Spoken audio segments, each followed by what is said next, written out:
Hello everyone, this is Sakshi. Welcome to YouTube channel learn and grow everyday. आज का topic quiz number 10 का discussion रहने वाला है। क्विज नंबर 10 के डिस्कशन को स्टार्ट करने से पहले मैं ये बता देती हूँ, इसके अंदर हिंदी और इंग्लिश का क्विज था। अभी तक 9 क्विज तक मैंने रीजनिंग का और एप्टीट्यूड का क्विज लिया था, लेकिन मैंने 10th में क्विज में क्या किया, ट्विस्ट किया, हिंदी और इंग्लिश के क्वेश्चन को डाल दिया। सो जो वीडियोज़ को पहली बार देख रहे हैं, पहले तो फटाफट से चैनल को सब्सक्राइब कर लीजिए, साथ में रेड बेल आइकन को प्रेस करना न भूलें, जिससे कि आपको नोटिफिकेशंस मिलते रहें। और आप भी अगर क्विज में पार्टिसिपेट करना चाहते हैं तो 8:30 बजे जुड़ सकते हैं। बहुत से कैंडिडेट पार्टिसिपेट करते हैं, उन्हीं के लिए ये वीडियो बनाई जाती है कि उनके बहुत सारे क्वेश्चंस गलत होते हैं, तो क्यों गलत होते हैं, क्या करेक्ट होना चाहिए, तो वो इस वीडियो को देख के सभी बेनिफिट ले सकें। तो अगर आप भी क्विज में पार्टिसिपेट करेंगे तो इससे आपका फ़ायदा ही होगा, नुकसान कुछ नहीं होने वाला। चाहे कम क्वेश्चंस के जवाब दें, चाहे 2-3 ठीक हों, आपके 10 के 10 अगर देंगे तो उससे आपको पता चलेगा कि आप कितनी प्रैक्टिस कर रहे हैं, आप कितना पानी में हैं, आपका कितना अभी तक जितना आपने पढ़ा वो यूज़फुल है या नहीं। सो स्टार्ट करते हैं फर्स्ट क्वेश्चन से। आज के जो विजेता थे, हीरो ऑफ द डे तो कोई भी सेलेक्ट नहीं हुआ, कोई भी बॉय नहीं था ऐसा जिन्होंने सभी 10 के 10 आंसर्स करेक्ट दिए। हीरोइन ऑफ द डे प्रीशी थी, उन्होंने भी 3-4 बार एफर्ट्स किए, कुछ क्वेश्चंस गलत थे, मैंने बताया कि ये रॉन्ग है, उन्होंने दोबारा एफर्ट किए और आंसर की देने से पहले पहले उन्होंने सभी आंसर्स को करेक्ट कर लिया था खुद से। सो कॉन्ग्रेचुलेशन प्रीशी, आपके एफर्ट्स बहुत अच्छे लगे मुझे। सो सभी अपना अपना एफर्ट्स ज़रूर दिया करो, ये सब आप ही के लिए प्रैक्टिस हो रही है, इसमें मेरा कोई बेनिफिट नहीं है, ना ही मेरा कोई लॉस है। सो चलते हैं अपने फर्स्ट क्वेश्चन की ओर। जिन भी कैंडिडेट्स की जहाँ पे प्रॉब्लम थी वो सब अपनी प्रॉब्लम्स मैच करते जाइए। Your shirt needs dash. अब इसमें क्या आना चाहिए, wash, washing, to wash, washed. बहुत से कैंडिडेट्स पता क्या करते हैं, मुझे इंग्लिश के लिए तो बहुत फ़ोन आते हैं कि मैम इंग्लिश बहुत वीक है, क्या करें। वो कैसे करते हैं इंग्लिश को, एक लाइन पढ़ेंगे। आप में से भी जो इस वीडियो को सुन रहे हैं, आप में से भी बहुत से कैंडिडेट ऐसे करते होंगे बिना रूल रेगुलेशंस के। क्या करेंगे, लाइन पढ़ के देखी, वॉश रख के देखा, फिट बैठ रहा है, नहीं बैठ रहा, वॉशिंग रख के देखा, फिट बैठ रहा है, नहीं बैठ रहा, टू वॉश रख के, चारों को फिट बिठा के देखेंगे, जौन सा फिट बैठ जाएगा वो हमारा आंसर होगा। बट ऐसा मत किया करो, ये रूल्स रेगुलेशन से चलती है हिंदी, इंग्लिश भी, हिंदी भी। ऐसे तुक्केबाजी से नहीं चलती। जहाँ नेगेटिव मार्किंग हो वहाँ तो बिल्कुल ऐसे नहीं करना चाहिए। बेशक स्किप कर दो, लेकिन क्वेश्चन गलत मत करके आओ। सो ये क्वेश्चन मैंने आपको दिया था नॉन फाइनाइट टॉपिक से। नॉन फाइनाइट टॉपिक के अंदर जिरंड करा रखा है मैंने आपको, ठीक है। नॉन फाइनाइट टॉपिक के अंदर ये जिरंड का क्वेश्चन था। इसके अंदर हमें क्या पहचानना था, जहाँ पे भी नीड्स वर्ड आता है ना, नीड्स, ये आप लर्न करें, ये एक पॉइंट है, ये एक रूल है। ये एक रूल है कि जहाँ पे भी नीड्स आता है ना, उस नीड्स के बाद जिरंड आता है। जिरंड क्या होता है, V1 + ing। So this is rule कि जहाँ पे भी नीड्स आ जाएगा वो उसके बाद ऑटोमेटिकली जो V1 है वर्ब की फर्स्ट फॉर्म प्लस में ing आता है। So washing is the correct answer, ठीक है। सो फर्स्ट आंसर ठीक है, योर शर्ट नीड्स वॉशिंग, ठीक है। अगर मैं इसका एक और एग्जाम्पल दूँ आपको, तो मैं आपको थोड़ा सा इरेज करके एक और एग्जाम्पल देती हूँ, जिससे आपको क्लियर हो जाएगा। आप उस एग्जाम्पल को भी अपनी कॉपी में नोट डाउन कर सकते हैं, ठीक है। लाइक माई नॉलेज, ठीक है, नीड्स, यहाँ पे नीड्स इसमें था डैश में, या फिर आप नीड्स को डैश में लिखिए, या फिर आगे यहाँ पे ब्रशिंग लिख लीजिए। My knowledge needs brushing. So जहाँ पे भी नीड्स आ जाएगा उसके बाद वाला जो वर्ड होगा वो V1 + ing होगा। ये आप अपने माइंड में सेट कर लीजिए, ठीक है, जिनका भी गलत था।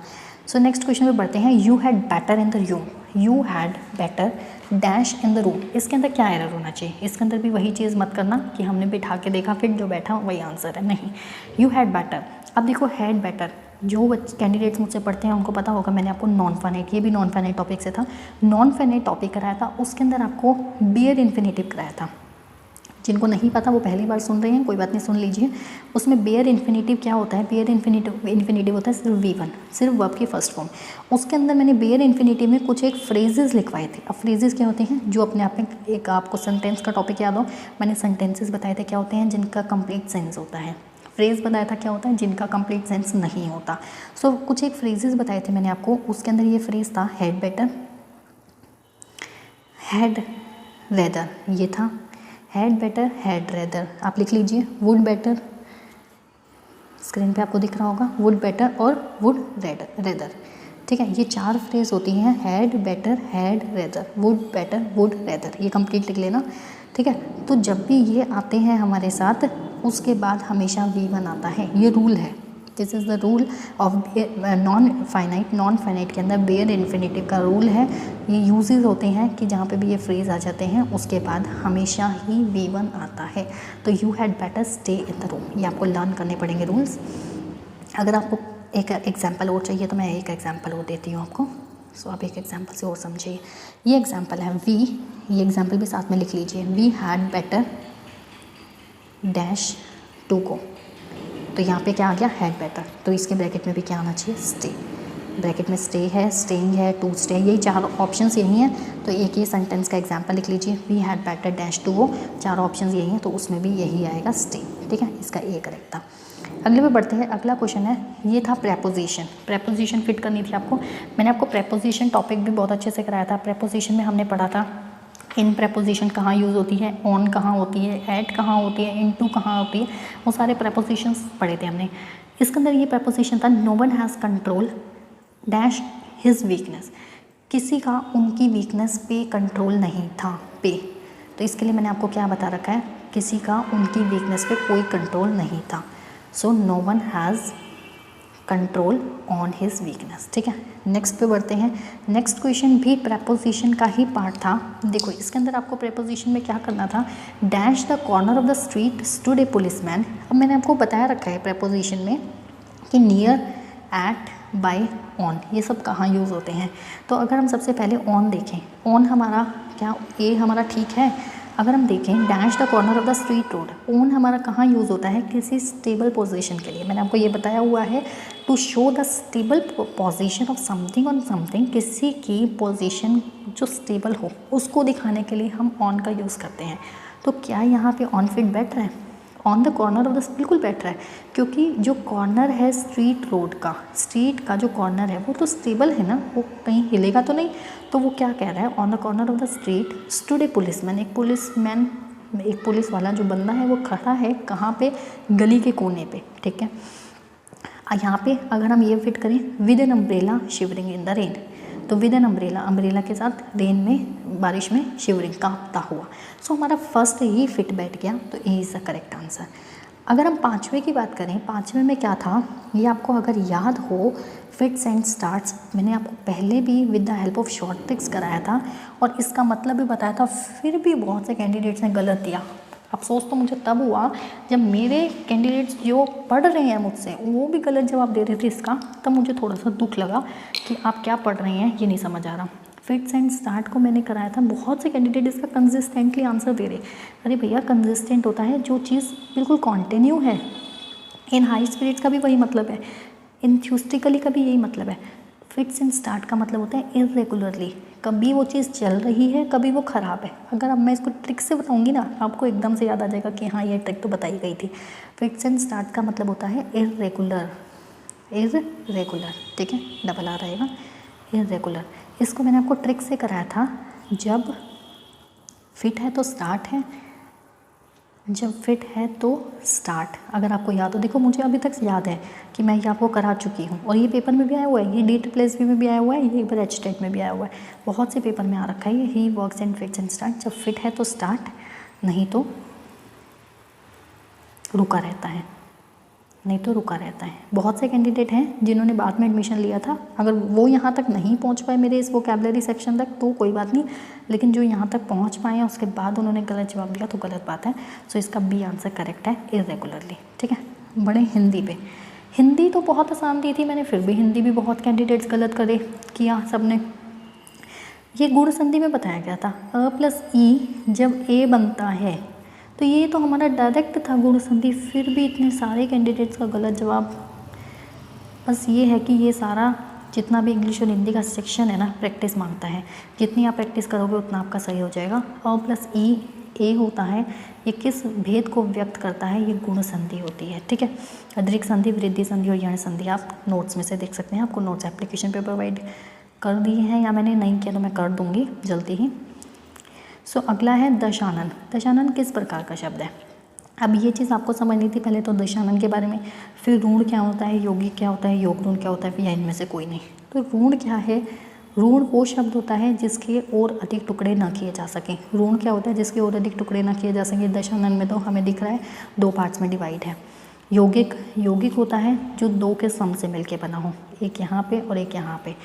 योग ऋण क्या होता है? योग ऋण होता तो यौगिक जैसा ही है, दो के जोड़ से मिलके बना होता है, लेकिन उसका जो मीनिंग बनता है ना वो किसी थर्ड को रिप्रेजेंट करता हो, वो किसी थर्ड को रिप्रेजेंट करता हो, वो होता है योग ऋण। ठीक है, देखो ऋण तो बिल्कुल कैंसिल, यौगिक हो सकता है। योग ऋण पहले देखो, दशानन, दशानन का मतलब होता है 10 हैं आनंद जिसके, 10 हैं आनंद जिसके। अगर इसको दो पार्ट में डिवाइड करें, यौगिक तो है ही, लेकिन 10 हैं आनंद जिसके, तो उसको किसका नाम दे रहा है? रावण का, है ना, रावण का। तो ये योग ऋण बनेगा जिसमें किसी तीसरे को रिप्रेजेंट कर रखा हो, तो सी इज़ द करेक्ट आंसर। अगले क्वेश्चन में बढ़ते हैं, किस वाक्य में क्रिया सामान्य भूतकाल है? ये आपको क्रिया में कराया गया था, तो ये आपको काल में कराया गया था। जो हमारा काल होता है वो 3 होते हैं, एक तो हमारा सामान्य, ये हमारा एक तो वर्तमान काल, वर्तमान में भी आगे बहुत सारे टाइप्स थे, फिर हमारा था प्रेजेंट, और फिर पास्ट मीन्स हमारा भूतकाल, फिर भूतकाल में भी बहुत सारे टाइप थे। भूतकाल में था हमारा आसन भूतकाल, सामान्य भूतकाल, ये सारे हमारे जो काल के टाइप्स थे, तो वो सारे हमें टाइप्स के बारे में पढ़ना है। फिर हमारा तीसरा था, थर्ड वाला हमारा फ्यूचर, फ्यूचर को क्या बोलेंगे? भविष्यकाल, भविष्यकाल। ठीक है, सो इसके अंदर आपको जो बताया गया था, किस क्रिया सामान्य भूतकाल में है, किस वाक्य में क्रिया सामान्य भूतकाल है, जो क्रिया हो रही है उसमें सामान्य भूतकाल। उसने पुस्तक पढ़ी, उसने पुस्तक पढ़ी, तो यही है सिंपल, सिंपल पास्ट टेंस, उसने पुस्तक पढ़ी, ये है। उसने पुस्तक पढ़ी है, ये वाला कौन सा है? उसने पुस्तक पढ़ी है, ये है हमारा सामान्य भूतकाल। ये है हमारा आसन, कौन सा है ये? आसन भूतकाल। ठीक है, उसने पुस्तक पढ़ी थी, ये वाला हमारा कौन सा हो जाएगा? उसने पुस्तक पढ़ी थी। ये वाला है हमारा सामान्य, फिर ये हो जाएगा आसन, और ये वाला हो जाएगा हमारा भूतकाल। ठीक है, उसने पुस्तक पढ़ी थी और उसने पुस्तक पढ़ी होगी, तो ये वाला हो जाएगा हमारा संदिग्ध। उसने पुस्तक पढ़ी होगी मीन्स अभी डाउट में है, अभी डाउट में है, तो क्या हो जाएगा? संदिग्ध। कौन सा हो जाएगा? संदिग्ध भूतकाल। ठीक है, सो इसके अंदर हमारा कौन सा आंसर करेक्ट है? फर्स्ट वन, ए। अगला है हमारा कच्चे घड़े पानी भरना। कच्चे घड़े पानी भरना, ये तो बहुत सिंपल था, इसमें भी बहुत से कैंडिडेट का कन्फ्यूज़न हुआ, बहुत से कैंडिडेट्स ने इसने डी आंसर लगाया, लेकिन इसका डी आंसर नहीं, बहुत से ने सी लगा दिया। सब अलग अलग अपने अपने आंसर्स दिए थे। कच्चे घड़े पानी भरना होता है ठीक ढंग से काम न करना, कोई इंसान ठीक ढंग से काम नहीं कर रहा तो उसको बोला जाता है कच्चे घड़े पानी भरना। तो इसका बी आंसर करेक्ट है। ये आपको डायरेक्ट मुहावरे लर्न करने पड़ेंगे, मुहावरों की पीडीएफ भी आपको प्रोवाइड कराई गई है एप्लीकेशन पे। नेक्स्ट है उड़ती चिड़ियों के पंख गिनना। उड़ती चिड़ियों के पंख गिनना, ये मुहावरे लघुक्तियाँ मैं आपको हिंदी कंप्लीट करा चुकी हूँ, हिंदी इंग्लिश दोनों सेक्शन में कंप्लीट हो चुके हैं। इसकी बस प्रैक्टिस की बारी है, अब टेस्ट की बारी है। टेस्ट आपके पीडीएफ यहाँ पे तो आपका क्विज़ हो रहा है, और आपके जो टेस्ट हैं वो एप्लीकेशन पे बहुत जल्दी स्टार्ट हो जाएंगे, 1-2 दिनों में टेस्ट स्टार्ट होने वाले आपके। सिलेबस लगभग मेरा सारा हो चुका है, 2-3 चैप्टर्स रह रहे हैं रीजनिंग के। उड़ती चिड़ियों के पंख गिनना, इसका मतलब होता है होशियार होना नहीं, मतलबी होना ये तो बिल्कुल नहीं, मूर्ख होना भी नहीं। देखो उड़ती चिड़िया के पंख गिनना का अर्थ बताना है हमें। उड़ती चिड़िया के कोई पंख गिन रहा है तो आप ध्यान से खुद सोचो, अब कोई एक्सपीरियंस्ड व्यक्ति ही होगा, इसको बहुत एक्सपीरियंस्ड व्यक्ति को ये बोला गया है उड़ती चिड़ियों के पंख गिनना। सो इसका क्या होगा? अनुभव होना। सो इसका करेक्ट आंसर क्या है? अनुभव होना। ठीक है, आई होप मैंने आपके 10 के 10 आंसर्स क्लियर करा दिए होंगे। So thanks for listening. अभी भी आपका अगर कोई डाउट रहता है तो आप कमेंट करके बता देना, सो मैं आपको अगले में क्लियर कर दूँगी, नहीं तो आप मेरे नंबर पे आप मुझे बता सकते हैं, नहीं तो आप मुझे नंबर पे बता देंगे तब भी मैं आपको क्लियर कर दूँगी। वैसे मुझे लगता नहीं है कोई डाउट आपका रह गया होगा, फिर भी कोई डाउट रहता है तो आप मुझे बता दीजिए मेरे व्हाट्सएप पे, नहीं तो इसी के कमेंट सेक्शन में लिख देना। और वीडियो कैसी लगी एक लाइक कर देना और एक कमेंट करके ज़रूर बताया करो। ये सब क्विज़ की प्रैक्टिस आपके लिए ही चल रही है, मैं देख रही हूँ लाइक कमेंट्स नहीं आते, सो आपका कुछ नहीं जाता एक लाइक और कमेंट में, इतनी मेहनत आपके लिए यहाँ की जाती है। पहले सारे क्विज़ को बनाती हूँ, फिर उन सारे क्विज़ का सॉल्यूशंस मेंटेन करना होता है, फिर उनकी एक वीडियो बनाती हूँ, उसके लिए एक लाइक कमेंट भी नहीं करते, पता नहीं क्यों नहीं करते हैं। चलो कोई बात नहीं, मिलते हैं नेक्स्ट वीडियो में, तब तक के लिए पढ़ते रहिए। चलते हैं, bye bye, take care, have a nice day. Next quiz में पार्टिसिपेट कर सकते हैं आप सब भी जो इस वीडियो को देख रहे हैं। Bye bye.